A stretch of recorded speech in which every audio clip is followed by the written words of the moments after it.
Au nom du Père et du Fils et du Saint-Esprit. Amen. Seigneur notre Père, nous te rendons grâce pour le don du corps et du sang de ton Fils bien-aimé Jésus, notre Sauveur, lui qui est notre unique espérance. Parce qu'il est non seulement mort pour nos péchés, mais il est ressuscité pour nous donner la vie. Et quelles que soient les circonstances de notre vie, de notre éducation, des circonstances de notre temps, Seigneur, nous avons, avec la petite Thérèse et avec la Vierge Marie, la folie d'espérer, contre toute espérance, contre tous les espoirs humains. Et nous voulons, Seigneur, en écoutant ta parole et l'enseignement de ton Église, nous voulons grandir dans l'espérance, faire un pas dans l'espérance. Et aujourd'hui, tu nous proposes ce couple discret, simple, ce couple du quotidien, ce couple qui a vécu au quotidien ta charité. Tu veux nous le montrer comme modèle, mais aussi dans leur présence à eux, nous stimuler en tant que couple à marcher dans le chemin de la sainteté. Seigneur, nous allons te parler aujourd'hui nous allons parler en ton nom, de réalité que tu nous révèles, le ciel et l'enfer. Et avant, nous allons parler du renouvellement cosmique. Aide-nous, Seigneur, à entendre cet enseignement dans la foi pour le mettre en pratique dans notre vie. Te le demandons par l'intercession de la Vierge Marie, immaculée et montée au ciel, par l'intercession de tous les saints, particulièrement de Saint Martin. Seigneur, toi qui vis et règnes pour les siècles des siècles. Amen. Au nom du Père et du Fils et du Saint-Esprit. Amen. Et ce geste de la croix, du signe de la croix, c'est un geste de victoire. Vous le faites trop vite.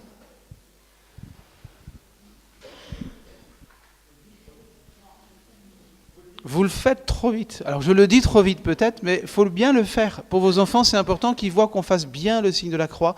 C'est la première chose que la Vierge de Lourdes a apprise à Bernadette. Donc il faut bien le faire doucement, parce que c'est un signe d'espérance. O crux ave spes unica. C'était dans le couvent de Voltry où est née la communauté de Saint-Martin, en bas de l'escalier noir, parce que c'était de l'ardoise. Je me disais, mais c'est morbide au possible. Et à la fin, vous aviez O crux ave spes unica. Salut aux croix, notre unique espérance. La croix est notre unique espérance, hein, mais la croix glorieuse. Voilà. Hier, nous avons commencé l'eschatologie générale. Et je me suis arrêté au renouvellement cosmique. Qu'est-ce que ça signifie, le renouvellement cosmique ? Ça signifie que toute la création, qui est le projet de Dieu, va être comme récapitulée, réassumée dans la résurrection de Jésus, notre Sauveur. Et donc, nous croyons que non seulement le corps humain, l'être humain, la personne humaine, va ressusciter, mais nous croyons que le Seigneur va, dans sa résurrection finale, à la parousie, associer tous les éléments de la création dans sa gloire. Donc nous croyons, ça c'est les textes de l'Écriture, aux cieux nouveaux et à la terre nouvelle. Affirmation de Isaïe, repris dans la première lettre de Pierre et dans l'Apocalypse. Je vous épargne les références, parce qu'en général je me trompe de toute façon de référence. Tout séminariste sait ça par cœur, que je me trompe dans les références, donc je ne donne plus les références. Mais les cieux nouveaux et la terre nouvelle. Et dans le catéchisme, donc dans notre foi, nous disons que la création, alors à la différence de l'être humain où chacun de nous, dans notre âme et dans notre corps, nous retrouverons notre identité.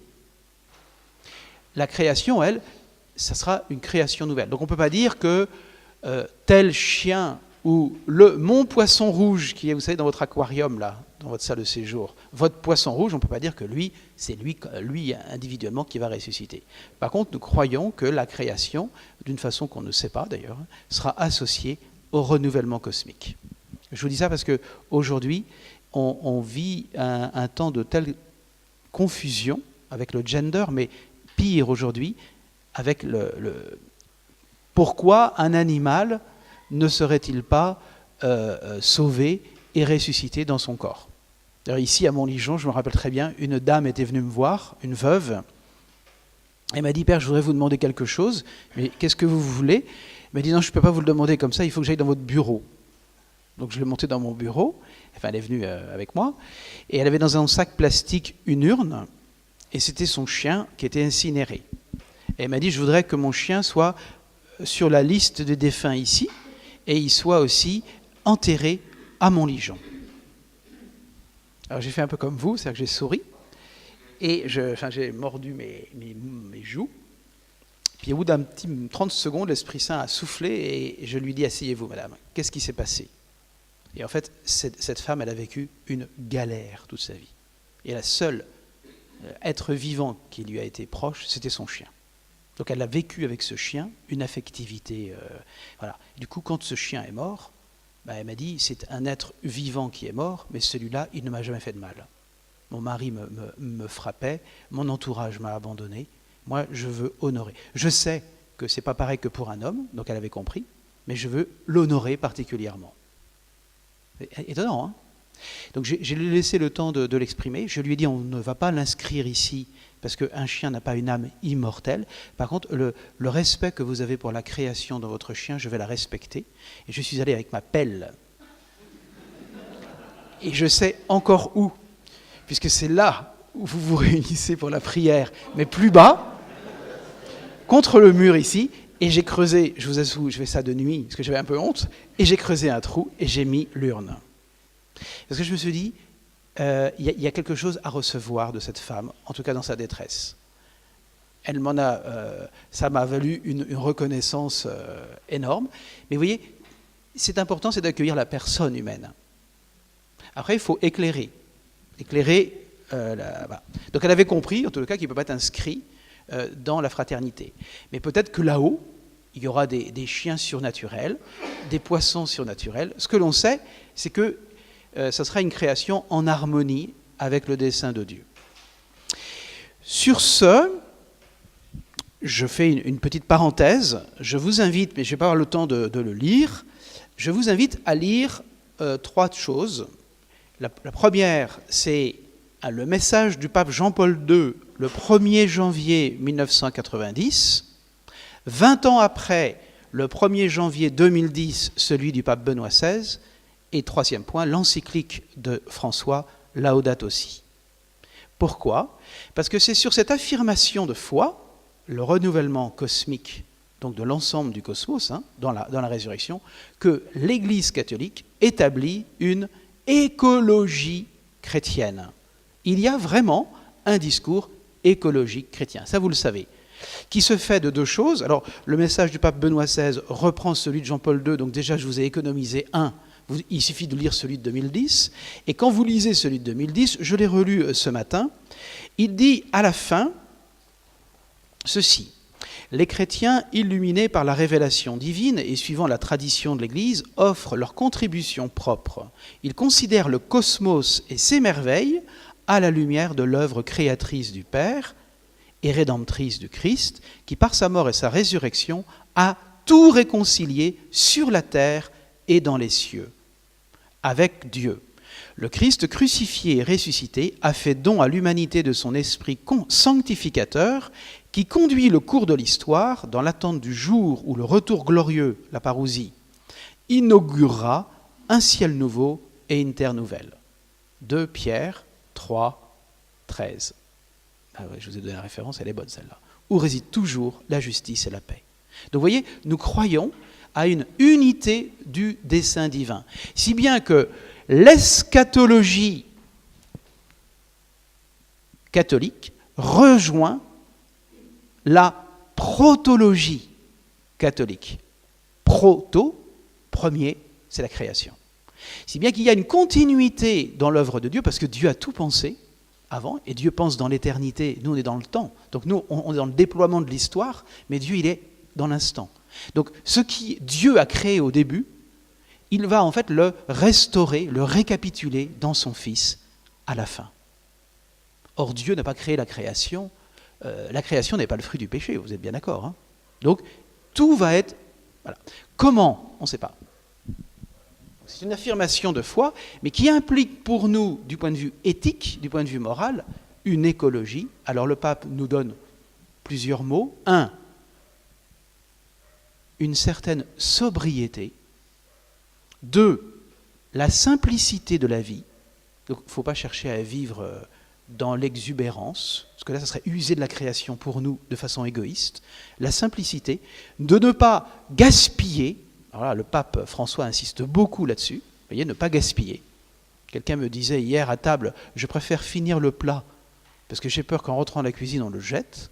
Ben voilà un geste de non-gaspillage.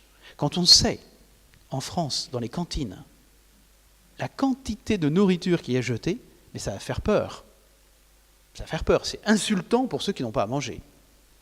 Bon, mais ça, c'est une éducation que l'on doit donner à nous-mêmes et à nos enfants. Hein? Au séminaire, on fait attention à ça. Hein. Enfin, en tout cas, j'y suis sensible. Clément rigole parce qu'il était l'intendant cette année.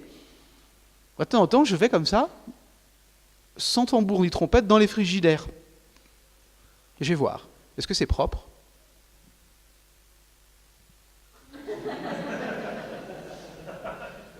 Il y a eu quelques remontées de bretelles. Et est-ce qu'on ne gâche pas? Ah oui, parce que nous, on vit en plus que des dons des fidèles. Donc si on gâche, ça veut dire grosso modo, vos dons, on s'en moque. Ah, non. Moi, je passe mes journées à éteindre les lumières dans la maison. Vous voyez, ben, on s'en fout. On s'en fout. Et là, c'est encore pire, c'est quand c'est dans les moyens publics. Ça me choque. On est dans l'espace public, donc c'est pas nous qui payons. Donc, ben ça, c'est du gâchis. Ben, c'est comme vous qui payez, oui. Mais vous le sentez moins. Vous le sentez moins, parce que l'on gâche ou pas, vous payerez autant d'impôts. Donc, il y a une écologie catholique, et dans l'écologie catholique, le cœur de cette écologie, c'est l'homme. Il y a donc une écologie humaine, intégrale, qui intègre la dimension de la création. Ça, je vous invite, alors, celui qui a vraiment beaucoup avancé sur ce thème-là, c'est le pape Benoît XVI. Et aussi une solidarité, donc, dont Jacques nous en a parlé, c'est qu'on ne peut pas, nous, manger ou consommer à gogo, alors qu'à côté, il y a des gens qui manquent de rien, qui manquent de tout, pardon. Ça, c'est insultant. Du coup, ça va créer de la colère et des guerres.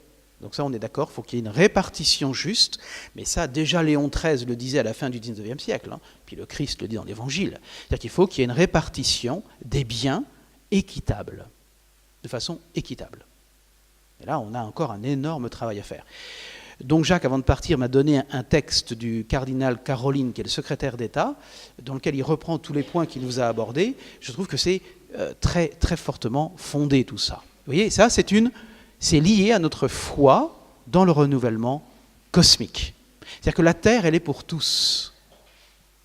Donc, quelques-uns, moi ça me choque beaucoup, je suis allé en Chine plusieurs fois avant d'être modérateur, j'étais frappé quand même de... Bon, en France, c'est vrai, mais alors il y a des pays où c'est encore plus fort.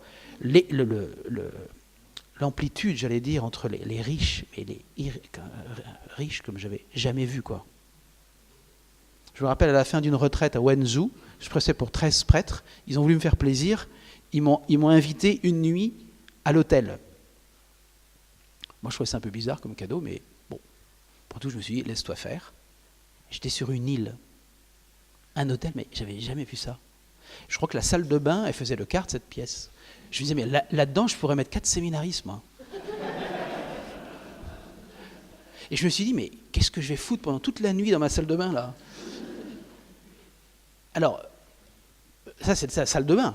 Après, il faut aller voir la chambre, le lit. Oh, je me suis dit, mais je vais... Voilà. Alors, je me rappelle aussi, en Terre Sainte, un jour, un groupe m'avait offert la chambre dans laquelle avait couché Jean-Paul II et Benoît XVI à Bethléem. Ça tombait mal, je voulais coucher un peu dans la pauvreté. Je me retrouve dans une chambre pontificale. C'est pas si simple que de dormir dans le lit où ils ont dormi. Hein. Je me disais, mais je rentre ou je rentre pas? Une super chambre aussi, mais beaucoup plus modeste. Je regarde par la fenêtre de ma chambre en Chine, c'était des illuminations partout, tout autour. Je me dis, mais je vais pas dormir. 1h du matin. Donc je commençais à m'endormir. On frappe. Je me dis, qu'est-ce que c'est que ce truc? Je me rhabille vite fait, enfin voilà. Deo gracias. Non, mais un Chinois m'apporte un repas. J'ai dit non, Puyao. Et il y tient absolument, il me le pose sur le truc. Mais j'ai pas envie de manger, moi. À 1h du matin, je vais dormir. Alors, vous voyez, je me suis dit, mais ça sert à quoi? Ça sert à quoi? Alors, ils l'ont fait pour m'honorer, je suis sûr. Mais c'était décalé par rapport à ce que je voulais. Surtout, ça n'avait rien à voir avec le contenu de la retraite. Mais bon. Donc, voilà, il y a peut-être une façon de vivre nos vacances, nos divertissements, qui ne sont pas toujours conformes à cette simplicité, cette solidarité, cette simplicité, cette modestie, je dirais, une certaine modestie. Ça va pour le renouvellement cosmique. Maintenant, je voudrais vous parler du moment de la parousie. Hier, vous m'en avez parlé, vous m'avez demandé de revenir dessus. Marc, chapitre 13, verset 32. Quant à la date de ce jour ou à l'heure, personne ne les connaît, ni les anges dans le ciel, ni le Fils, personne que le Père. Ça, c'est en Marc 13, 32, et vous retrouvez en Matthieu 24, 36. Et puis Paul aux Thessaloniciens, vous savez que la première aux Thessaloniciens, c'est le premier écrit du Nouveau Testament. Ça a été écrit avant les évangiles. On est en 50 après Jésus-Christ, ça veut dire grosso modo 13 ans après la mort de Jésus sur la croix. La première aux Thessaloniciens au chapitre 5. Voilà ce qu'il écrit. Vous savez vous-même parfaitement que le jour du Seigneur arrive comme un voleur en pleine nuit. Quand les hommes se diront paix et sécurité, c'est alors que tout à coup fondra sur eux la perdition, comme les douleurs sur la femme enceinte, et ils ne pourront y échapper. Donc voilà, ce que je constate, c'est que le Christ et donc l'Église apostolique reconnaît qu'il y a une réserve, on ne sait pas la date du retour glorieux de Jésus. Seulement, le Seigneur nous a donné des signes avant-coureurs. Quels sont-ils? Je vous ai dit hier qu'il y en avait plusieurs. Alors, le fait qu'il n'y ait pas la date, ça implique en nous une attitude évangélique qu'on appelle la vigilance. Donc, rester en tenue de service, la lampe allumée et les seins, la ceinture nouée. 3 choses importantes. En tenue de service, la lampe allumée, c'est la foi, et la ceinture, ça signifie quoi? La sobriété, la tempérance. Si on porte une ceinture, nous les prêtres, c'est pas simplement parce qu'on est coquet. Ah oui, mais pourquoi vous avez un nœud? Ah, ça, je ne peux pas vous le dire.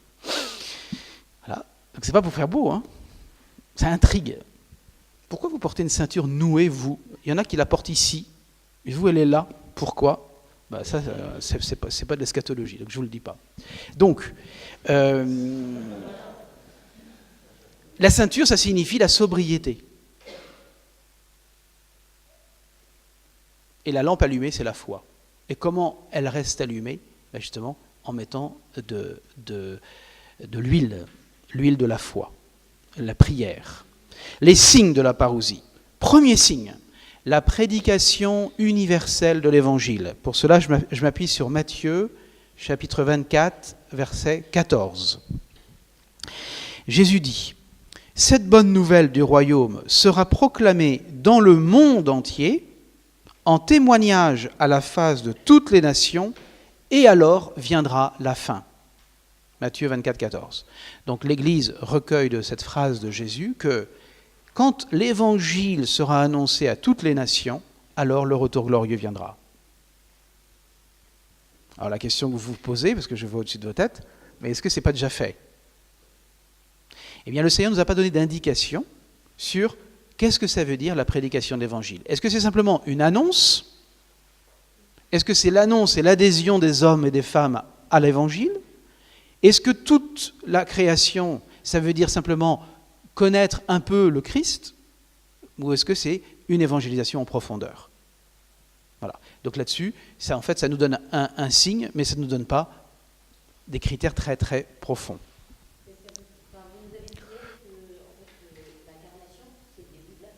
Oui. Oui. Oui. Oui, c'est la plénitude des temps. La plénitude des temps, c'est lorsque le Fils de Dieu s'est fait homme sur la terre. Donc nous sommes déjà dans les temps de la fin. Mais là, on parle de la fin au sens de la conclusion de l'histoire, c'est-à-dire le retour glorieux de Jésus. D'accord ? Deuxième signe avant-coureur. La conversion d'Israël. Là, l'Église s'appuie sur le chapitre 11 des Romains, versets 25 et 26. « Je ne veux pas, frères, vous laisser ignorer ce mystère de peur que vous ne vous complaisiez en votre sagesse. » Alors, ce qui est important, c'est ce qui suit. « Une partie d'Israël s'est endurcie jusqu'à ce que soit entrée la totalité des païens. Et ainsi, tout Israël sera sauvé. Comme il est écrit, de Sion viendra le libérateur, il ôtera les impiétés du milieu de Jacob. » Si bien que la raison profonde qui justifie cette conversion du peuple de Jésus, le peuple juif, ne consiste pas dans une unité nationale ou politique d'Israël, mais il s'agit de quelque chose qui est d'ordre théologique. Le Seigneur ne fait pas de la politique, il fait quelque chose de théologique. Israël, c'est le peuple de l'Alliance. Alors on sait que les dons de Dieu sont... Les dons de Dieu sont... Ils sont universels, mais ils sont surtout... Dieu ne reprend pas son don. Dieu n'a pas changé son plan. Dieu a choisi le peuple d'Israël, et le peuple d'Israël reste le peuple choisi. D'ailleurs, Jésus le dit explicitement à la Samaritaine, le salut vient des Juifs. Vous vous souvenez de ça, hein, en Jean 4. Donc, il n'y a pas de problème là-dessus. Seulement, le peuple juif doit comprendre sa mission. Le peuple juif, ce n'est pas de se refermer sur lui. Le peuple juif, il est comme un ferment pour toute la pâte. Donc, nous sommes, nous, le nouvel Israël. La religion chrétienne, elle est judéo-chrétienne.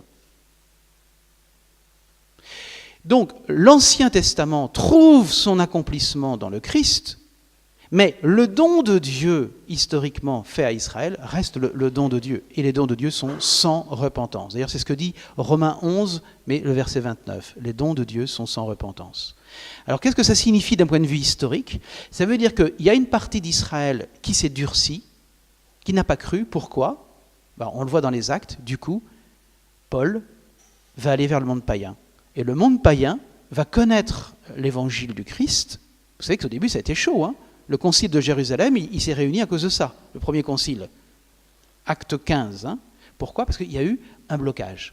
Et les païens vont venir au Christ, mais à la fin, le peuple d'Israël, le peuple juif, va se convertir. Si bien que nous, en tant que catholiques, le vendredi saint, je ne sais pas si vous vous souvenez, mais nous prions devant la croix, dans la grande prière universelle du vendredi saint, pour la conversion d'Israël. Je suis frappé en tant que prêtre, là, de voir que beaucoup de gens qui se convertissent à la foi chrétienne aujourd'hui ont le souci de la conversion de nos frères juifs. Beaucoup m'en parlent. Donc ils se rapprochent des juifs en se disant, ils ont reçu quelque chose, qui est pour tous par contre. Vous voyez, la difficulté d'un juif, c'est qu'il croit que c'est que pour lui. Alors que proprement la mission divine confiée au peuple juif, c'était un don reçu pour les autres, c'est jamais que pour soi. Ça va, ça ? Donc, c'est théologique, ce n'est pas purement nationaliste. Mais les disciples, et parfois même les apôtres, en particulier Judas, n'étaient pas très clairs avec Jésus là-dessus. Hein. Il y a eu des ambiguïtés. Même Jacques et Jean ont pensé que Jésus venait le libérateur d'Israël, il venait libérer Israël de l'ennemi, les Romains. Mais Jésus, c'est beaucoup plus large que ça, le plan de Dieu. Vous avez compris ça ? D'où notre responsabilité en tant que catholique, 1, de ne pas faire d'antisémitisme, 2, de prier pour la conversion aussi du peuple juif. Ça va, ça ? C'est la conversion, et c'est dit en toutes lettres, et ainsi tout Israël sera sauvé. Alors quand tout Israël sera sauvé, ça ne veut pas dire que tous les juifs seront sauvés, hein. Ça on ne le dit pas. Il y aura peut-être des juifs qui seront damnés. Mais, là-dessus, on le verra tout à l'heure, mais il y a un silence de l'Église quant aux damnés. Mais par contre, on sait qu'il y a un endurcissement d'Israël qui, dans le plan divin du salut et dans son déploiement dans l'histoire, a été voulu par Dieu pour que le salut arrive jusqu'aux païens. Et on le voit d'ailleurs dans quelques petites scènes évangéliques. Je vous ai parlé du centurion romain hier, qui a confessé la foi au pied de la croix, mais rappelez-vous la Cananéenne. La Cananéenne, elle a comme avancé l'heure, par sa foi. Elle a avancé l'heure. Je suis fait que pour les brebis d'Israël perdues, dit Jésus. Il est dur, Jésus, avec elle. Et elle dit, tant pis, je continue. Et tant pis, les miettes, je les prendrai, Seigneur. Et là, Jésus craque. Elle fait craquer Jésus. D'ailleurs, c'est ça la prière. Notre prière, c'est faire craquer Jésus. Ah oui, c'est ça la prière. Si on croit vraiment que c'est une relation interpersonnelle. En tout cas, la Cananéenne nous en donne un beau signe. Et puis vous avez plusieurs signes comme ça dans l'Évangile où on voit que Jésus sait que ça va se faire dans le temps, mais qu'il ne veut pas anticiper sur le temps, mais qu'il y a des réalités qui font anticiper son dessein, c'est la foi. Troisième signe, l'apostasie générale. L'apostasie générale. Ces deux thèmes-là, l'apostasie et l'antichrist, c'est certainement parmi les thèmes les plus riches, mais aussi les plus difficiles de tous les textes de la Bible, puisque c'est dans un genre littéraire qu'on appelle le style apocalyptique. Donc c'est un style qui est compliqué à décrypter pour nous. Alors je vais vous citer, je vous donne deux textes. La deuxième épître aux Thessaloniciens, chapitre 2, versets 1 à 3. Je vous lis juste cela, après vous pourrez lire 3 à 4, 7 à 10. Nous vous le demandons, frères, oui. 2 Thessaloniciens, chapitre 2, versets 1 à 10. Voilà, c'est plus simple. Nous vous le demandons, frères, à propos de la venue du Seigneur Jésus-Christ, la venue, et de notre ressemblance avec lui, ne vous laissez pas trop vite mettre hors de sens, ni alarmer par des manifestations de l'esprit. Ça m'a fait rire en 2000. Moi, j'étais ici en 2000. Vous vous souvenez de Paco Rabanne, hein? C'était incroyable. Hein? Il y a une espèce de peur à l'an 2000. Alors, pas simplement que les systèmes informatiques se bloquent, mais aussi que ce soit le retour glorieux. Puis après, il y a toutes les révélations privées qui vous disent faites des réserves, mettez du sucre dans votre grenier parce qu'on ne sait jamais, les événements vont arriver. Ça, on est un peu parfois abreuvé par ces choses-là. Alors ici, il vous dit quelque chose d'important à propos de la venue. Donc, ne vous laissez pas mettre hors de sens ni alarmer par des manifestations de l'esprit, des paroles ou des lettres données comme venant de nous et qui vous feraient penser que le jour du Seigneur est déjà là. Donc Paul leur dit, allez arrêtez, hein. On se calme. Le jour du Seigneur, c'est pas maintenant. Et puis après, dans les versets 3 et suivants, il dit « Auparavant doit venir l'apostasie et se révéler l'homme impie. » C'est une traduction de l'Antichrist. L'homme impie, l'être perdu, l'adversaire, celui qui s'élève au-dessus de tout, ce qui porte le nom de Dieu ou reçoit un culte, allant jusqu'à s'asseoir en personne dans le sanctuaire de Dieu. Dès maintenant, oui, le mystère de l'impiété est à l'œuvre, mais que seulement celui qui le retient soit écarté. Alors l'impie se révélera et le Seigneur le fera disparaître par le souffle de sa bouche. C'est la victoire du Seigneur. Hein. Anéantira par la manifestation de sa venue. Donc cet homme et cet impie, donc c'est un grand mystère. Alors, ce qui m'a marqué, c'est quand le pape Jean-Paul II a écrit une lettre à l'Europe. Le diagnostic qu'il a fait sur l'Europe, après le synode sur l'Europe, c'est qu'il a dit « L'Europe connaît actuellement une apostasie silencieuse ». Ça m'avait un peu, parce que je connaissais mon cours déjà, mais ça c'est étonnant. Apostasie silencieuse. Le pape. Ça veut dire que nous sommes actuellement, les chrétiens, en Europe, muselés. Et que beaucoup de chrétiens font une apostasie de fait, et peut-être même de prêtres, ne professent plus la foi. Alors le pape l'a diagnostiqué. Non, ça entache beaucoup. Donc l'apostasie, c'est le refus de la foi. L'impiété, donc l'impie, l'antichrist, c'est pas forcément une personne individuelle. L'Église nous dit que ça peut être aussi une personne collective. Ça peut être une coalition de forces négatives contre le Christ, vrai Dieu et vrai homme, et contre sa victoire sur la croix. Mais vous voyez, là-dessus, on ne peut pas tellement faire d'identification. Au moment de la crise nazie, certains ont pensé que c'était Hitler. Et des théologiens, d'ailleurs, ont dit non, c'est un ennemi, clairement, de la foi, c'est un fou. Et pas seulement un fourreur, c'est un fou. Mais il est complètement... mais c'est pas ça.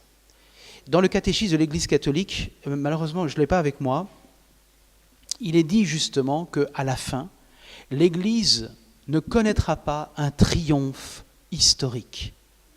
Comme son Seigneur, l'Église connaîtra un moment d'appauvrissement, de déréliction.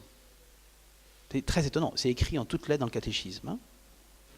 Donc voilà. Oui. Alors, juste avant, on parle de la conversion du peuple juif, et juste après, on parle de l'apostoliat. Oui, parce que justement, tous ces signes que je vous donne ne sont pas des signes successifs. Et on ne peut pas en mesurer la portée. C'est-à-dire, on ne peut pas dire « c'est maintenant l'Antéchrist ». Voilà. Ce que dit l'Église quand elle parle de tout cela, c'est qu'elle dit que ce sont des signes avant-coureurs, mais qui ne donnent en fait aucune indication quant au délai. La seule chose que nous donne la seule consigne que nous donne le Seigneur, c'est « veillez ». Veillez. Par contre, il nous met en garde contre tout ce qui pourra arriver. Donc oui, par exemple, vous savez qu'au tout début du christianisme, alors saint Augustin a dû gérer cette objection. Il dit, attendez, vous dites que le Christ vous a sauvé, que vous êtes ressuscité avec lui, mais regardez, le monde n'a pas changé, il y a toujours des guerres, il y a toujours la famine, il y a toujours des disputes. Et Augustin, donc les païens disaient, mais en fait, qu'est-ce que ça a changé que le Christ nous ait sauvés ? Tout. Et apparemment rien. Nous sommes libérés aujourd'hui dans le Christ, par son salut, de la tyrannie du mal. Nous ne sommes plus sous le pouvoir de l'ennemi, à condition que nous soyons le disciple du Christ. Avant le Christ, nous étions l'ennemi, l'esclave. Aujourd'hui, nous ne sommes plus des esclaves, nous sommes des fils. Mais c'est un chemin pour nous tous. Et ça n'empêche pas que les forces du mal sont encore présentes dans l'histoire. D'accord ? C'est-à-dire que ce n'est pas des indications de temps, c'est plutôt des indications de la qualité du combat que nous allons mener et que nous menons jusqu'à la fin des temps. Donc c'est saint Thomas qui dit « Ces signes ne sont pas permis pour alimenter notre curiosité quant à la date, mais pour mouvoir notre cœur à se soumettre au juge qui vient. En ce sens, on peut dire que les signes apparaissent d'une façon cyclique tout au long de l'histoire et de la vie des chrétiens. » Donc, cette certitude du retour glorieux de Jésus, et je finirai sur cette première partie, la certitude pour nous dans la foi du retour glorieux de Jésus, auquel nous aspirons à chaque messe, mais aussi à chaque prière, c'est que ce monde tel que nous le voyons ne durera pas pour toujours. Et que donc, nous ne pouvons pas, deuxième point, considérer les catastrophes, les calamités comme purement accidentelles et sans aucune signification dans la providence divine qui conduit toute chose à sa fin. Voilà. Si bien que les signes qui sont les nôtres, par exemple, en ce moment pour notre temps, constituent pour nous un appel à la conversion et à la vigilance. Ça va pour vous ? Bon, j'ai fait ça un peu vite, hein, mais ça vous donne. Donc, ce n'est pas des signes qui doivent nous faire douter de Dieu, et doivent au contraire nous rappeler la victoire de Christ. Ce que j'ai appelé tout à l'heure avec Thérèse, la folie de l'espérance. C'est une folie d'espérer. La beatam spem, la bienheureuse espérance. Hein. Donc, juste après le Notre Père, on dit ça. Hein. La beatam spem en latin, la bienheureuse espérance. Ça, c'était l'eschatologie générale. Hein. Le retour de Jésus. Parce qu'il est mort et ressuscité, ce retour provoquera la résurrection. Il va induire le jugement dernier, mais je le verrai demain, et avec le renouvellement cosmique. Il y a des signes avant-coureurs qui sont un appel à la vigilance. Synthèse. J'en viens maintenant à ce qu'on appelle l'eschatologie consommée. Qu'est-ce que c'est que l'eschatologie consommée ? C'est le fait que, historiquement parlant, Jésus est mort et ressuscité. Donc la victoire, elle est définitive déjà. Et deuxième point, que ma vie sur terre, c'est-à-dire ce temps que Dieu m'a donné dans ma vie sur terre, c'est le temps de choisir pour ou contre Dieu. De vivre ou non de la charité de Dieu. Et par conséquent, il y a deux voies. La voie du salut, ce qu'on appelle le ciel, le paradis, la Jérusalem, les noces éternelles, il y a beaucoup d'expressions, d'images dans l'Écriture, ou la voie de la réprobation. Mais tel que c'est écrit au tableau, ça peut induire ici une difficulté que je voudrais exprimer comme une précaution avant.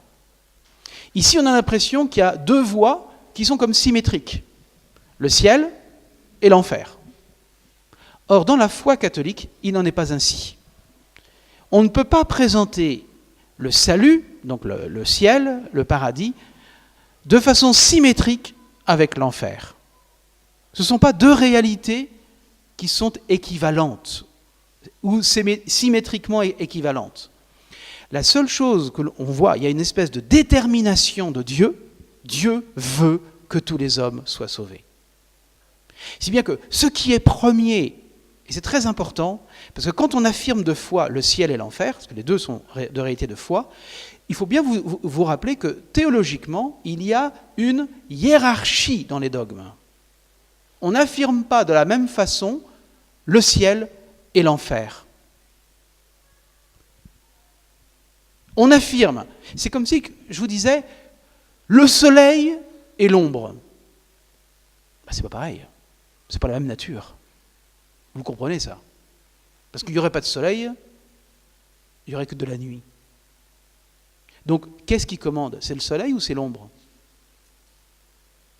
C'est le soleil. Sans soleil, pas d'ombre. Mais il peut très très bien y avoir du soleil sans ombre.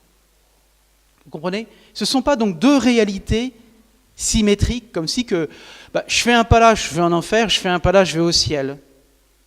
Ce qui est premier du côté de Dieu, c'est que Dieu veut que tous les hommes soient sauvés. C'est le plan divin, c'est pour ça que je vous ai fait méditer Éphésiens 1.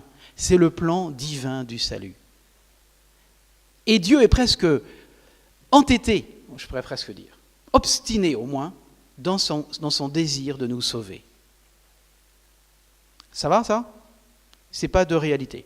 Deuxième précaution méthodologique. Ça, j'aurais pu le dire bien avant.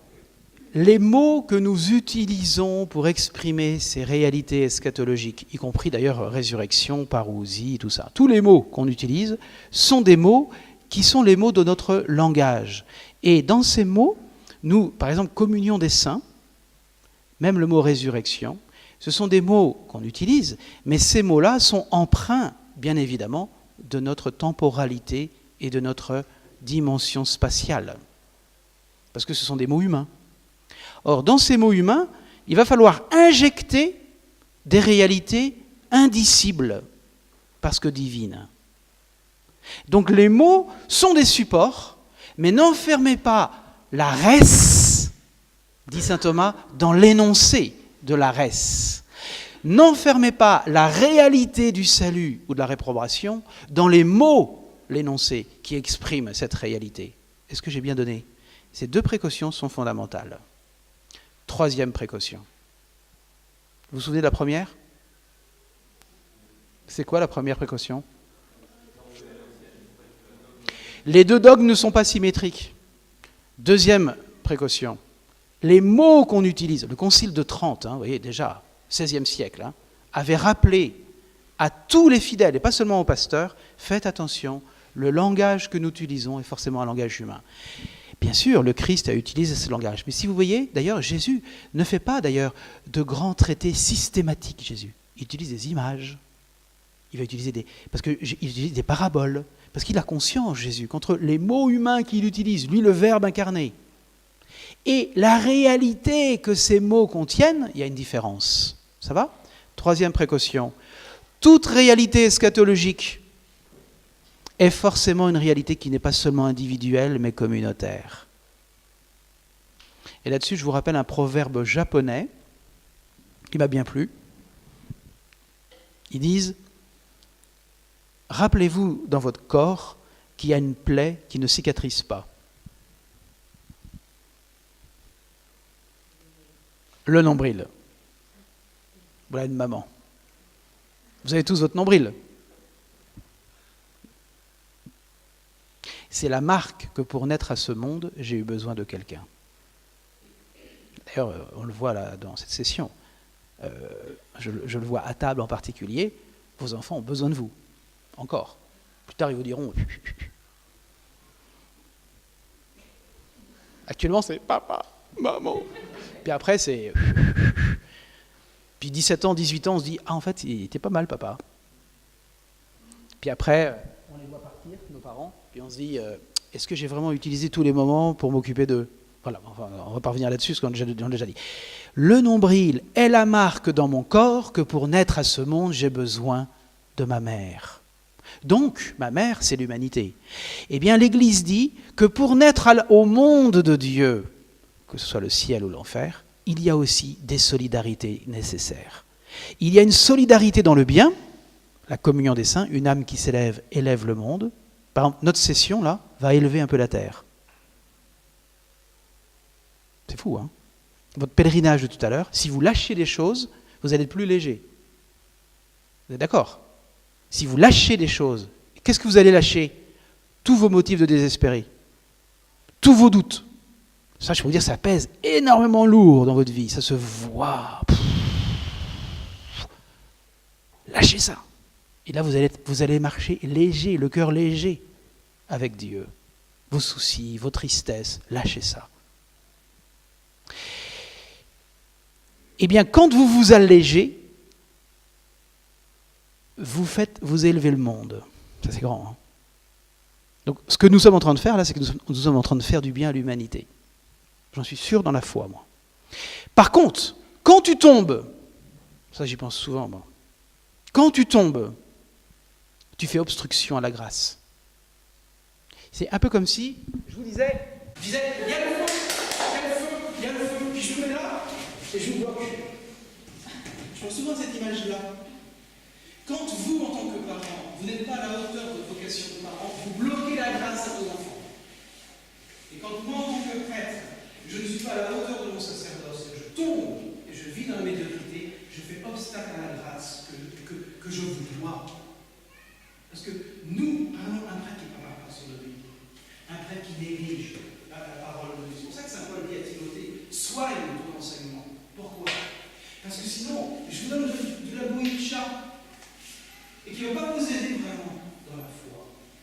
Donc il y a un labeur, il y a un travail dans la prière, dans la scène et dans le travail intellectuel. Vous comprenez ça? Mais c'est vrai pour vous. La paresse, ce n'est pas une vertu, frères et sœurs. C'est un péché capital. Pourquoi? Parce que quand moi, je bloque tout le monde derrière moi. Pensez à ça pour vos enfants. Marchez. C'est lourd, hein? Vous savez le couche porte au projet. Ma croix est lourde, je sais. Et qu'est-ce qu'on va faire? Regardez. Et tout d'un coup, tu te rends compte qu'il y a des gens qui t'aident à porter ton fardeau. Ah oui, ça va mieux. Et moi, en ce moment, on m'aide à porter mon fardeau. La première fois que j'y pense, dans la communauté, par exemple, avec mes conseillers et tout, qui portent mon fardeau. Moi, j'avance. Ils sont là avec moi, je porte. Mais, de temps en temps, je descends de ma monture et hop, je vais porter le fardeau du frère, ou de la sœur, ou de la mère, ou du père. Vous comprenez ça? Par exemple, là en ce moment, le pape François, dans nos débats. Le pape il a dit ça, etc. Et qui porte le fardeau du pape en ce moment? Ah bah oui. Est-ce qu'on a le souci de porter son fardeau? Parce qu'en fait, il est plus triste pour nous. Donc on va le porter.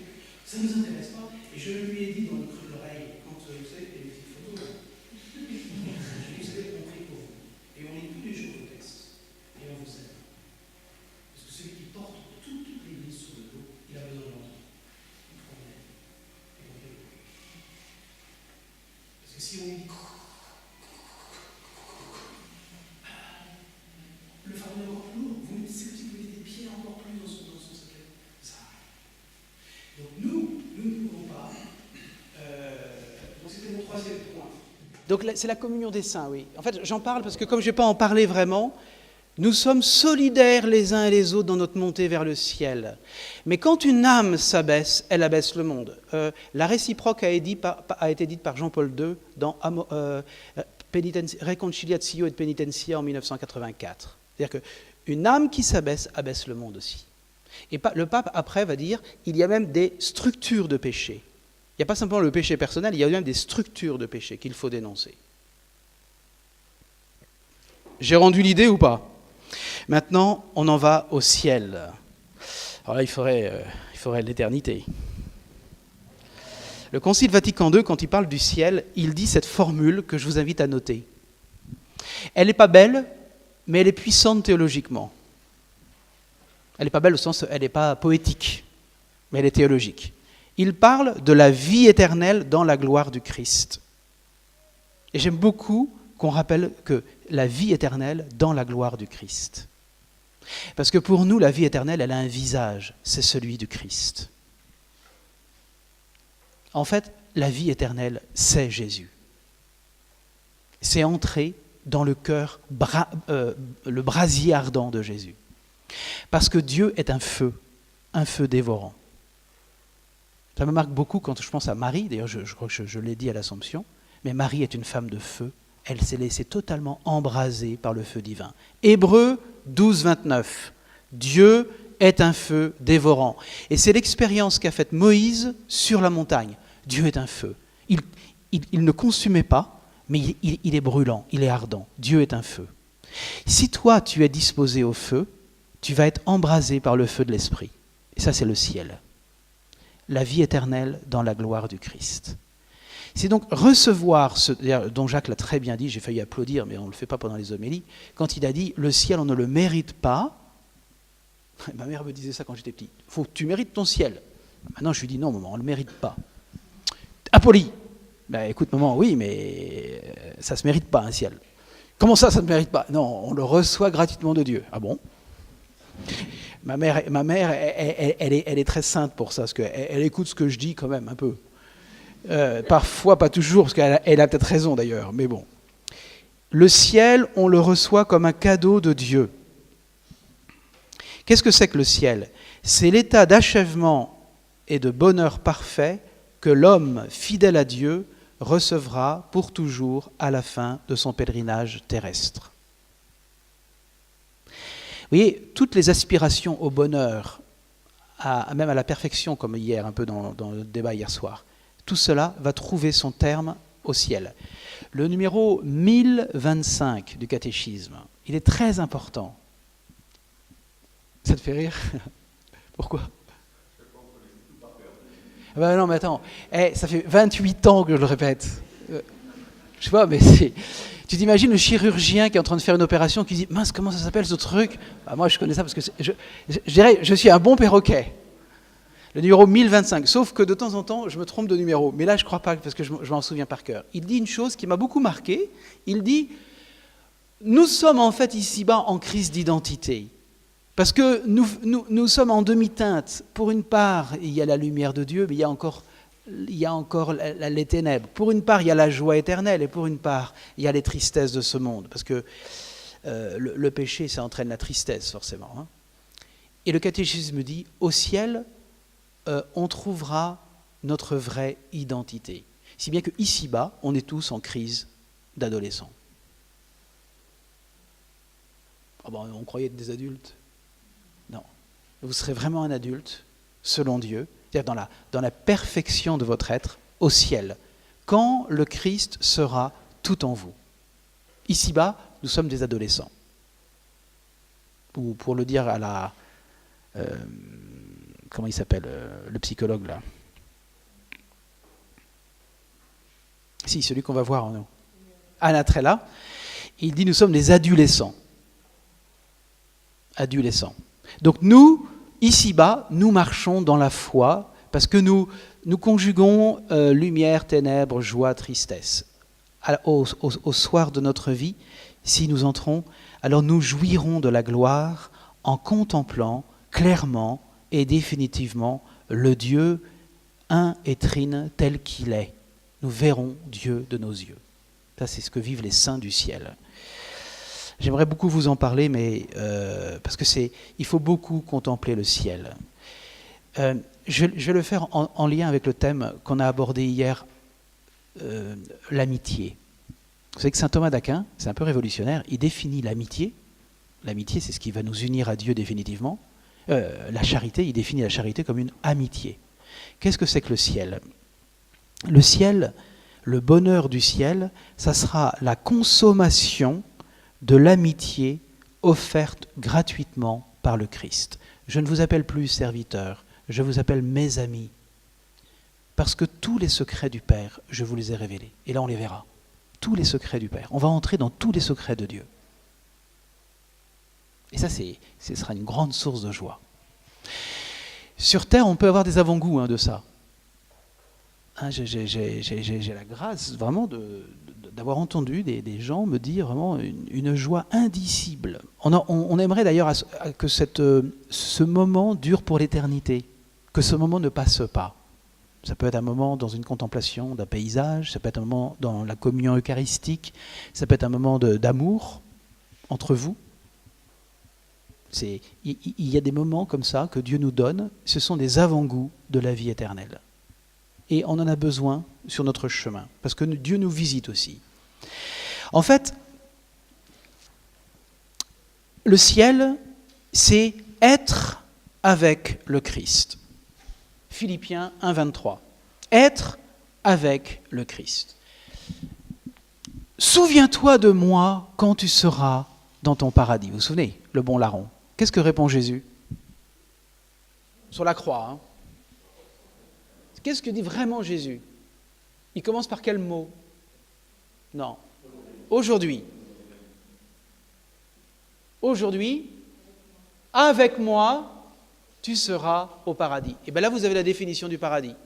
Avec Jésus. Alors, qu'est-ce que vous allez me répondre ? Ce que Thérèse a tout de suite compris. Vous savez, la fille de Louis Zélie, elle a tout de suite compris, elle. Mais à être avec Jésus, je le suis déjà. Donc, le ciel, il est déjà là. Ah bon ? Il n'est pas pour après ? Non, il est déjà donné. Dès que tu es avec Jésus et que tu laisses Jésus vivre en toi, il est là le ciel. Vous voyez, le ciel, ce n'est pas après une récompense seulement. Bien évidemment que dans l'ici-bas et dans la foi, ce ciel, il n'est qu'une anticipation. Donc, il est un avant-goût. C'est comme si on vous donnait juste le hublon, mais pas la bière. Ah oui, amer. Non, l'image n'est pas bonne. Ça ne va pas. Donc vous changez l'image. Donc, être avec le Christ, être avec Jésus, c'est être son ami, et ça constitue, vous vous rendez compte dans l'Église, l'essence, donc la nature de l'éternelle béatitude céleste. Et c'est pour cela que Jésus parle d'une vie éternelle, parce que dans une vie, il y a un mouvement, donc il y a le souffle de l'esprit. On ne peut pas être l'ami de Jésus sans vivre dans l'esprit. Vivre dans l'esprit des ici-bas, c'est le ciel sur la terre. Et c'est l'expression vraiment d'une amitié très forte avec le Seigneur. Le Seigneur, c'est dans Exode 33, 11, le Seigneur s'entretenait avec Moïse face à face, comme un homme parle avec son ami. Mais cette amitié doit être librement acceptée. Le Seigneur frappe, en fait, à ma porte. Apocalypse 3, 20. Je me tiens à la porte, je frappe. Si quelqu'un entend et qu'il ouvre la porte, je prendrai avec lui mon dîner, moi avec lui et lui avec moi. Relisez Apocalypse 3, 20. Et regardez tous les détails. Ça, c'est la vie de la foi ici-bas. Le Seigneur vient frapper à la porte. Si tu entends l'écoute et que tu ouvres, il ne faut pas simplement écouter, il faut ouvrir la porte. Des fois, on a peur. Qui est ? C'est qui ? C'est Jésus. J'ai autre chose à faire là. Excuse-moi, mais je crois que j'ai un gâteau sur le feu, j'ai un truc. C'est pas le moment là. Attends, Seigneur. Après, Après, bien sûr, j'ouvrirai, mais là, ce n'est pas le moment. Tu permets? J'ai des choses quand même plus importantes à faire. J'ai mes petites histoires à moi, j'ai mon petit égoïsme à moi, j'ai mes petites réalités à moi, j'ai mon petit modeur que je me suis construit à moi, mais ce n'est pas le moment, là. Si quelqu'un entend ma voix et qu'il ouvre, j'entrerai. Donc on a la certitude. Entre dans la joie de ton maître. Alors vous allez faire une petite chose. Vous allez vous demander, par écrit, qu'est-ce que vous aimeriez que le Seigneur vous dise au moment où vous allez mourir?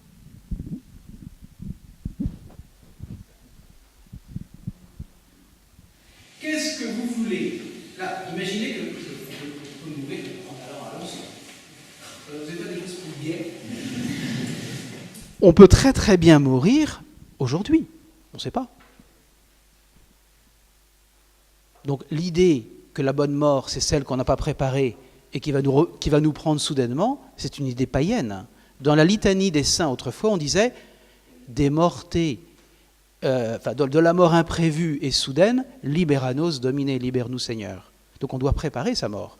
Mais qu'est-ce que vous voulez que le Seigneur vous dise au moment de votre mort? Alors vous le notez chacun et vous le direz ce soir à votre conjoint. Et comme moi, mon conjoint c'est l'Église, c'est vous, donc je vais vous le dire maintenant. Parce que moi j'y ai déjà réfléchi. Alors moi j'ai beaucoup réfléchi et je me suis dit, la chose que je veux entendre du Seigneur, c'est « entre dans la joie ». Justement.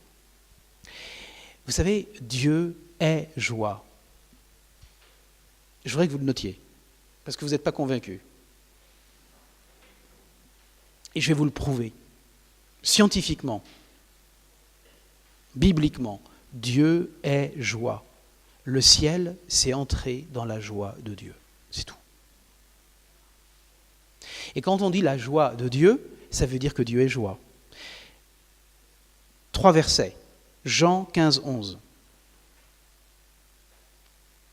C'est quoi Jean 15, 11? On n'a pas de Bible.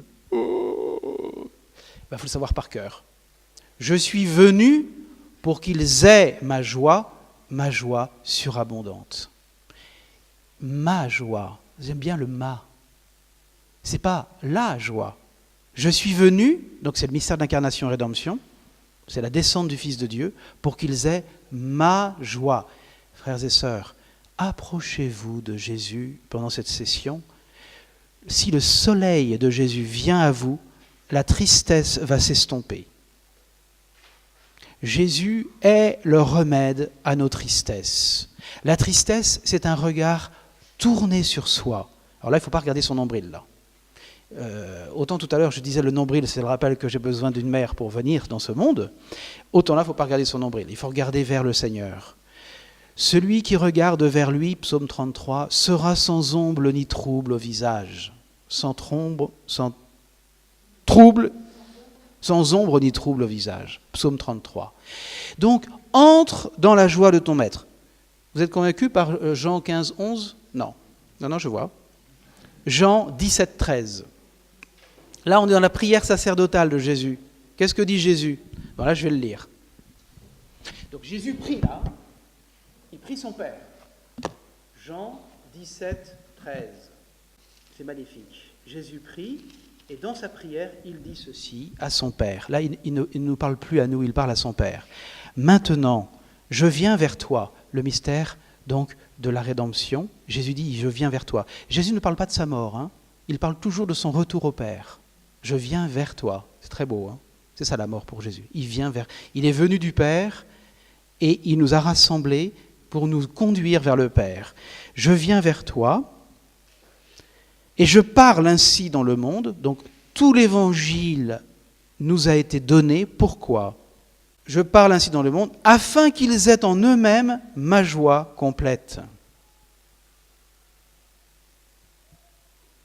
C'est bien que la Trinité sainte vit dans la joie. Et c'est pour cela que la joie, la béatitude, constitue l'essence même du ciel. Le ciel, c'est être avec le Christ, et par le Christ, j'entre dans la joie trinitaire. Vous voyez, à la différence de l'islam, le paradis, parce que je me suis posé la question, mais pourquoi ils vont jusqu'à ce type à Nice, là ? Bon, je veux bien croire qu'il est un peu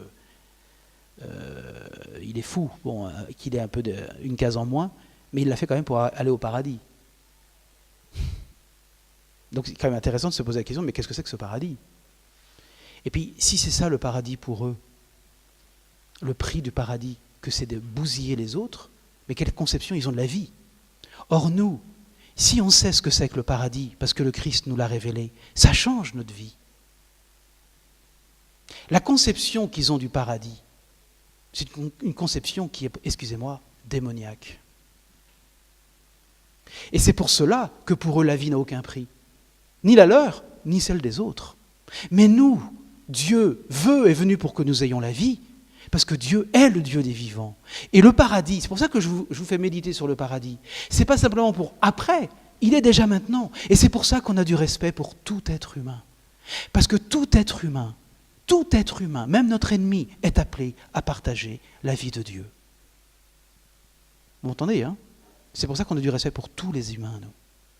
Parce que tout être humain, qu'il soit grand, qu'il soit petit, qu'il soit caché, qu'il soit chinois, qu'il soit arabe, qu'il soit africain, ça c'est des considérations très très très superficielles. Son âme est faite pour Dieu. Si bien que de méditer pendant cette session sur c'est quoi ce ciel et ce paradis? C'est pas simplement la satisfaction de mes passions, le paradis. C'est la réponse à mon aspiration et à l'aspiration de tout homme au bonheur. Vous me croyez ou que Dieu ait joie ou pas? Non. Alors on va faire Jean 16. J'ai fait 15, 17, on va faire Jean 16. Et je vais lire le verset 22. C'est beau pour vous, mesdames. Parce que Jésus utilise une image, c'est celle de la femme qui enfante. Et là, ça nous dit quelque chose de la joie sur terre. C'est que c'est à la fois une joie réelle, mais c'est une joie qui est celle d'un enfantement, donc qui implique aussi la croix. Parce que vous savez, sur la croix, Jésus était heureux de se donner. Ça a dû beaucoup perturber ses bourreaux. Il n'était pas maso, Jésus, mais il était heureux de se donner. Et d'ailleurs, il y a des représentations de la croix, en particulier en Provence, où on voit Jésus avec le sourire, à Nice en particulier. Il y a une représentation qu'aime beaucoup le père d'Escouvemont. Et d'ailleurs, il m'en avait donné l'image, que j'ai toujours dans un livre, je ne sais plus où. Et on voit Jésus qui sourit. Comment vous vivez votre croix? Je ronchonne. Parce qu'on n'a pas compris, parce qu'on n'est pas chrétien, on est païen. On est comme les païens. On n'a pas compris, c'est le chemin de la joie. Vous avez vu ça? L'union au Christ est un chemin de joie. Alors, chapitre 16. La femme sur le point d'accoucher s'attriste parce que son heure est venue, mais lorsqu'elle a donné le jour à l'enfant, elle ne se souvient plus des douleurs, dans la joie qu'un homme soit venu au monde. Verset 22 qui m'intéresse. Vous aussi maintenant, vous voilà triste, parce que Jésus vient de leur dire qu'il va les quitter. Hein. Vous voilà triste, mais je vous verrai de nouveau. Ça c'est beau, je vous verrai de nouveau. Donc ça c'est la résurrection. Je vous verrai de nouveau. Et ça c'est notre attente. Vraiment, j'ai ce désir du ciel. En fait, notre unique ambition sur la terre, c'est le ciel. Il n'y a que ça qui doit nous intéresser. Je vous verrai de nouveau, et votre cœur sera dans la joie, et votre joie, nul ne vous l'enlèvera. Et là, il y a des paroles très très fortes du pape François, parce que tous ces textes commencent par la joie, Amoris Laetitia, la joie de l'évangile. Il nous dit, vous les chrétiens catholiques, ne vous laissez pas voler votre joie. C'est comme si on vous volait Jésus. Or, Jésus, c'est notre trésor. Il vaut mieux tout vendre, mais ne laissez jamais Jésus. Voilà. Ça ne veut pas dire qu'on n'a pas d'épreuves, hein, encore une fois, mais ça veut dire que Jésus est notre joie. Et ça, c'est dès ici-bas, dans la foi. Mais alors le ciel n'est pas un lieu. Le ciel, c'est Dieu. Très important. Je vous l'ai dit un tout petit peu rapidement la première fois, mais le ciel n'est pas un lieu, bien évidemment que non. Je vous ai dit hier, on n'est pas dans la pièce d'à côté. Hein. Non, le ciel, c'est une communion d'amour avec les personnes divines. C'est fou. Mais si, déjà là. C'est pour ça que je vous ai fait poser 5 minutes devant la communion eucharistique. Qu'est-ce qui se passe dans la communion eucharistique? C'est le Christ glorieux qui vient en vous. Vous êtes marrant. Mais il est quand même marrant, le Père Paul. Hein. Il nous dit ça, alors que nous, on a nos gosses qui, on se dit, mais qu'est-ce qu'ils vont devenir? On a plein de soucis aussi, don Paul. Vous êtes complètement en dehors de vos plaques, là. Non, mais je sais que vous avez des soucis. Et vous croyez que j'en ai pas? Mais je sais qu'on a des soucis, hein, tous. 1 Pierre 5,7. N'entretenez pas de soucis. Dieu prend soin de vous. Vous voyez, parfois, on n'a pas confiance que Dieu prend soin de nous. Dieu prend soin de nous. N'entretenez pas vos soucis. Ayez du soin pour les autres, votre conjoint et vos enfants. Oui, passez du souci au soin, mais pas de soucis. Laissez vos soucis. J'aimerais que vous les laissiez ici. Vos tristesses, vos poids, votre péché, vos soucis, vous les laissez à Montligeon. Il y a un centre de traitement de tout ça, non? Ça fait longtemps qu'on l'a monté, ça marche très très bien. L'idée d'ici, c'est de connaître la joie de Dieu, d'entrer dans la joie de Dieu. Mais pour cela, et là maintenant je parle de l'enfer, il faut le choisir. Deutéronome 30,15, j'ai mis devant toi le chemin de la joie. Les deux chemins, hein. Deutéronome 30,15, sérieux, le chemin de la vie et le chemin de la mort. Choisis la vie. Choisis la vie. Et ça, c'est un choix. Donc il faut choisir aujourd'hui. Est-ce que tu veux entrer dans la joie ou est-ce que tu ne veux pas entrer dans la joie? Et ça, cette joie, elle doit être librement acceptée et elle implique la possibilité existentielle d'être refusée. Et ça, c'est ma liberté. Et ça, c'est l'enfer. La meilleure définition de l'enfer, en fait, je la trouve dans Saint Jean encore. 1 Jean 3,14. Nous savons, nous, que nous sommes passés de la mort à la vie parce que nous aimons nos frères. Parce que nous aimons nos frères. Et surtout, le dernier stick du verset 14. Pour moi, c'est l'enfer, ça. Celui qui n'aime pas demeure dans la mort. L'enfer, c'est de ne plus aimer. Et l'enfer, il peut être sur terre aussi. Si le ciel il est sur terre, l'enfer, il peut être sur terre. Celui qui refuse d'aimer, il ferme ses portes à l'amour. Le pape Jean-Paul II, dans son encyclique sur l'Esprit Saint, Dominum et Vivificantem, exprime ça d'une façon théologique en le reliant au péché contre l'Esprit Saint. Dans l'Écriture, on parle du péché, le blasphème contre l'Esprit Saint. Je vous donne 2 références. Marc 3, 29, Matthieu 12, 32. Marc 3, 29, Matthieu 12, 32. Qu'est-ce que c'est que ce péché contre l'Esprit Saint? Tous les blasphèmes que vous commettrez contre le Fils vous seront pardonnés. Celui qui blasphémera contre l'Esprit Saint, Marc 3, 29, sera coupable d'une faute éternelle. Matthieu 12, 32, ce péché-là ne lui sera remis ni en ce monde, ni dans l'autre. Donc il y a bien un péché qu'on ne peut pas remettre même dans l'autre monde. Affirmation claire, dit Jean-Paul II, qu'il y a donc un enfer perpétuel, une réprobation possible. C'est quoi? C'est la liberté humaine qui, sous l'influence satanique, parce que notre liberté ne peut se fourvoyer dans le mal que par Satan, comme Adam et Ève, ils ont été tentés. Donc si nous pactisons avec Satan, nous faisons un pacte avec lui. Et nous laissons enfermer dans l'enfer par lui. Nous ne péchons pas tout seuls, nous. Nous péchons parce que nous sommes tentés. C'est pour ça que Jésus a été tenté 4 fois, 3 fois dans le désert et 1 fois à l'agonie. J'ai relu ça là pour le cours de sotériologie chez saint Thomas d'Aquin, c'est très clair. Hein, très clair. Jésus a été tenté pour nous permettre de dépasser la tentation. En lui, je peux vaincre la tentation. Tout seul, je tombe, je succombe, je me laisse entrer dans la tentation. Ne vous laissez pas entrer dans la tentation, entrez dans la joie de Dieu. Délivre-nous du mal, Seigneur. Délivre-nous de tout mal et donne la paix à notre temps. On l'a dit tout à l'heure à la messe. Vous vous souvenez, hein? Qu'est-ce que c'est que le péché contre l'Esprit Saint? Est-ce que c'est une impuissance du pardon divin ou de la miséricorde divine à nous rejoindre? Non. C'est la miséricorde divine, c'est-à-dire le plan du salut, c'est-à-dire le Christ rédempteur, mort sur la croix pour mes péchés, que je refuse d'accueillir. C'est tout. L'enfer, c'est le mystère de l'amour donné, proposé, mendié de la part de Dieu à l'homme et de cet amour qui est refusé pour toujours. C'est compliqué ça. Hein. C'est compliqué. Hein. Vous savez que l'enfer, c'est presque une colère du cœur de Dieu. Dieu a comme Dieu est furax, en fait, de voir qu'une âme peut se damner. C'est un scandale, mais c'est une réalité réelle. L'homme peut se fermer à l'amour. Je peux me bloquer. Pour cela, il y a deux voies. Il y a celle du péché mortel avec impénitence. Pour le péché, pour l'enfer, il faut deux choses. C'est le numéro 1035 et 1037 du catéchisme, ça. Il faut deux choses pour l'enfer. Il ne faut pas simplement commettre un acte grave avec pleine advertance et plein consentement, c'est-à-dire un péché mortel, mais il faut aussi l'endurcissement dans le mal. Vous voyez ce que je veux dire ou pas? L'endurcissement dans le mal.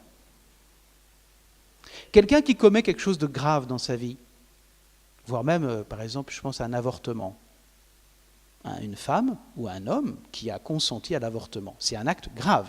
La mort, elle est là. Il peut obtenir toujours le pardon de ses péchés. Parce que plus bas que mon péché, il y a toujours les bras de la miséricorde de Dieu qui vient me chercher. Mais par contre, si dans mon péché, je refuse le salut de Dieu, alors là, ce salut ne peut pas venir à moi. Est-ce que j'ai rendu l'idée? Quelqu'un qui refuse de considérer que l'avortement est un mal et qui est sincère, deuxième catégorie, sa conscience est erronée, vous êtes d'accord? Mais du point de vue de Dieu, moi si je le reçois au confessionnal, je dis au fond de moi, il y a matière grave, il y a un péché grave, mais un prêtre ne peut jamais dire à quelqu'un, tu es en état de péché mortel. Seul Dieu peut le dire, ou lui. Parce que pour qu'il y ait péché mortel, c'est-à-dire qui tue la charité en moi, il ne faut pas qu'il y ait seulement la matière grave. L'avortement, c'est une matière grave. Mais il faut qu'il y ait plein consentement et pleine advertence. Celui dont la conscience est erronée. Je pense beaucoup actuellement quand on prépare au mariage les jeunes qui vivent ensemble avant le mariage. Objectivement, c'est un péché grave. Union des corps alors qu'ils ne sont pas consacrés dans le sacrement de mariage, en morale catholique, c'est un péché grave. D'accord. Mais pour beaucoup, ils ne savent même pas. Et quand on leur dit, ils tombent des nues. Ouais, ah bon, Et par contre, quand on leur explique, ils disent, mais pourquoi personne ne nous l'a dit? La beauté des corps, enfin tout ce qu'on a essayé de vous dire depuis le début de la session, la beauté des corps, etc. Ils disent, mais pourquoi personne ne nous en a parlé? Ben, je ne sais pas. Je réponds, je ne sais pas, mais aujourd'hui tu l'entends. Et ben moi j'ai vu beaucoup de préparations au mariage de jeunes qui n'ont pas une grande foi, ce n'est pas des grands piliers d'église, qui ont vécu la fin de leur préparation au mariage dans l'abstinence, dans la continence. Alors qu'ils étaient sous le même toit, parce qu'ils ont compris la valeur. Donc vous voyez, il y a une chose qu'il faut distinguer, c'est la matière grave de la responsabilité personnelle dans le péché qu'on commet. Donc nous, notre rôle, c'est d'éclairer la conscience. D'ailleurs, Don Jacques vous l'a dit pour un autre sujet, qui n'est pas la morale sexuelle, qui est la morale sociale, c'est-à-dire nous avons le devoir d'éclairer notre conscience. Après, nous avons à agir selon notre conscience. Le plus bel exemple dans l'histoire, pour moi, c'est Thomas More. Thomas More, il a eu un grand débat de conscience entre son métier d'avocat, le roi qui faisait... Et il a plié pour sa conscience. Il en est mort, martyr. Mais c'est auteur de vue. Auteur de vue. C'est-à-dire qu'il a perdu toute sa notoriété, toute sa réputation, et il a même eu peur aux yeux de sa propre famille. Enfin, Margaret était très proche de son père, donc elle l'a soutenu jusqu'au bout. Mais tout le monde disait, regarde ton père. Socialement, vous dégringolez. Mais il a tenu parce que sa conscience... Ça, c'est... Je peux pas passer ma conscience, c'est pas possible. Et ce sont des sujets importants. Alors du coup, j'ai perdu le fil. Oui, non, je voulais quand même vous lire le petit passage de l'encyclique de Jean-Paul II qui traite du ciel, enfin de l'enfer. La pleine advertance, ça veut dire, le consentement, c'est la volonté. La pleine advertance, c'est la pleine connaissance. Par exemple, là, Andéol disait... pour moi, c'est pas un mal, parce que tout le monde le fait.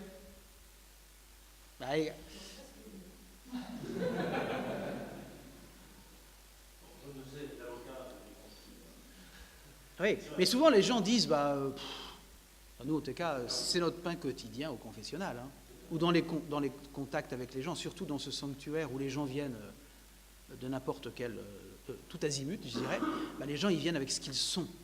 Vous voyez cette femme avec cette urne, c'est complètement dingue. Mais non, c'est avec l'urne de son chien. C'est bizarre comme truc. Ben non, il faut accompagner. C'est ce que nous dit d'ailleurs le pape. Ici, c'est pour ça que j'aime tant il dit, il y a la foi, puis après, il faut accompagner les gens en partant de là où ils en sont et faire un chemin avec eux. C'est ça qui est beau. Et sinon, l'évangile devient trop... Et si je me fais l'ultra-avocat, mais si vaut mieux pas dans ce cas-là, par charité chrétienne, laisser cette pauvre dame militante féministe mais qui est montée dans l'ignorance de son péché, de peur qu'elle ne s'en rende pas. C'est tordu. Parce que si Ah, c'est pas tordu. C'est pas tordu, je pense que vous avez... Je vois ce que vous voulez dire. Mais... parce que tant qu'elle ne le sait pas, du coup... Moi, je me rappelle de ce que dit Paul aux Corinthiens. La charité met sa joie dans la vérité. Cette personne-là, la façon dont vous allez lui dire les choses compte pour 80% sur le contenu de ce que vous allez lui dire. Et ça, Don Bosco nous apprend beaucoup ça. Par exemple, pour les jeunes, il faut d'abord, avant de lui dire quelque chose, je pense que Don Didier vous en parlera ce soir, mais il faut d'abord acquérir son amitié, sa confiance. Cette femme, si vous lui dites ça simplement pour ferrailler, de fait, ça ne va pas l'entraîner à la conversion. Ce qui est étonnant, vous voyez, quand on voit les hommes et les femmes qui venaient à Jean-Baptiste au Jourdain, ils venaient en demandant à se convertir. Pourquoi ? Parce que celui qui parlait était totalement cohérent avec ce qu'il enseignait. Il ne faut pas simplement le dire à cette personne, mais il faut le dire de telle façon que vous, avant, vous ayez préparé le terrain de son âme pour qu'elle entraîne la conversion. Et c'est pour ça qu'avant de prêcher une session, on prie. Moi, je ne parle pas du haut de mon pupitre des choses que je sais de fait par cœur. Ce n'est pas ça qui m'intéresse. Ce qui m'intéresse, c'est l'impact que ça aura dans votre vie. Peut-être qu'aujourd'hui, demain, ça n'aura pas d'impact. Peut-être pas, parce que vous n'étiez pas disposé, ce n'était pas le moment. Mais ce que je sais, c'est que la façon dont j'ai essayé de vous le dire, c'est que ça entraîne à la conversion. C'est ce que dit saint Grégoire le Grand dans la Regula pastorale, la règle pastorale. Il dit, montre l'idéal, mais fais en sorte que tes paroles soient entraînantes pour celui qui les entend. Et vous voyez, c'est un rôle important, vous, en tant qu'éducateur de vos enfants. Vous devez donner l'idéal, mais ne l'imposez pas. Et faites en sorte que la façon dont vous allez le dire soit convaincante, soit éclairante pour vos enfants. Eh bien, c'est la même chose pour annoncer l'Évangile aujourd'hui. Et de fait, alors je vous rejoins, parfois, dans certaines discussions professionnelles et tout, il vaut mieux être dans le silence. C'est vrai. Parce que tu sais très très bien que, d'abord toi, tu ne t'es pas préparé à en parler, donc ça va entraîner des arguments d'idées, mais les idées, ce n'est pas ça qui nous sauve. Le Seigneur ne nous a pas sauvés par une formule magique, il nous a sauvés en donnant sa vie. Et le don de la vie de Jésus va venir sceller l'authenticité de l'Évangile. Vous comprenez bien, hein ? Donc, les chrétiens, nous ne sommes pas des discoureurs ou des batailleurs du point de vue du verbe. Non, nous sommes des disciples du Christ. C'est tout. Il nous demande simplement d'être disciples et de dire les choses. Là-dessus, le plus beau témoignage, c'est quand même Bernadette. Bernadette, elle reçoit la mission, elle n'a rien demandé à personne. Hein. La Vierge vient la voir, boum. Elle va voir le prêtre. Quand son père à Bernadette, on le considérait presque comme un voleur. C'est la fille du voleur qui vient parler au prêtre. À l'époque, le prêtre, attention, hein, à l'époque, parce qu'aujourd'hui, bon, bien malheureux. J'aurais dû naître au 19e siècle, moi. Quand je vois le père Buguet ici, quand on le prend en photo, on ne peut plus tellement faire ça aujourd'hui parce que, socialement parlant, en France, être prêtre, bon. Qu'est-ce que je voulais vous dire ? Oui, elle vient voir le prêtre parce que Marie lui demande. Elle lui dit, il faut construire une chapelle. Et là, elle s'en prend un peu. Et elle dit, mais je ne suis pas chargée de vous convaincre, je suis chargée de vous le dire. Puis elle part.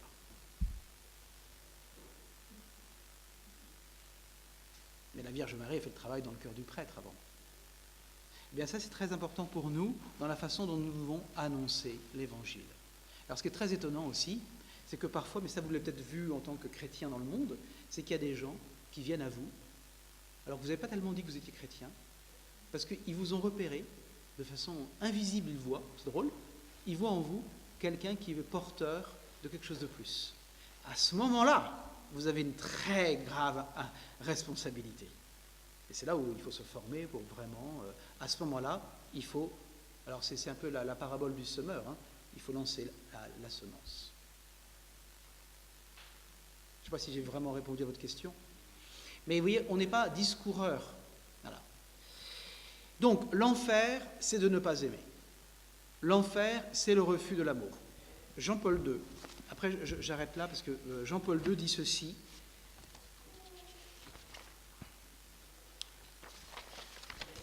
C'est le numéro 46 de Dominum et Vivificantem.